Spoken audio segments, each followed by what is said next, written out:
NCP থাকুক, টিকে থাকুক, এটা তো আমরা চাইছিলাম, কিন্তু এটা তো অন্ধকার গহ্বরে ঢুকে গেছে। এখন ওরাও তো বলছে আমরা মধ্যপন্থার দল। আরে বিএনপি তো মধ্যপন্থার দল, সেখানে যাইতি, সেখানে সিট কম পাইছে, অন্ধকারে ঢুকে গেছে। তাহলে আপনি বলেন, এই জন্যই বলছি যে আমাদের সর্বাঙ্গে ঘা মলম লাগাবেন কোথায়? বিলেতি কালচারে তিনি, সেখানে উত্থান পতন আছে, ব্রিক্স সময় সেখানে রাজা আছে, রিটেন কনস্টিটিউশন নাই, তারপরেও তো সেখানে গণতান্ত্রিক প্র্যাকটিস হয়, যেটা আমরা অনুসরণ করি।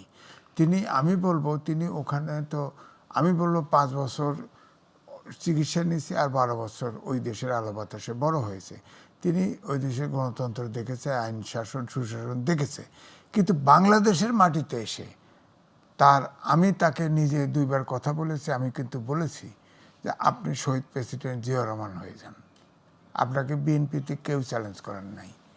তাকে সার্কেল পরিবর্তন করতে হবে। তাকে, আমার বক্তব্য হচ্ছে রাজনীতিতে রনিবার সাথে একটু ডিফার করব, কিছু কিছু ক্ষেত্রে স্বশিক্ষিত হলেও চলবে। যেমন মৌলানা ভাসানী ছিল, তিনি কিন্তু শিক্ষিত ছিলেন না, তিনি মন্ত্রীও ছিলেন না, কিন্তু তিনি হুঙ্কার দিলে কিন্তু রাজনীতিতে পট পরিবর্তন ঘটতো।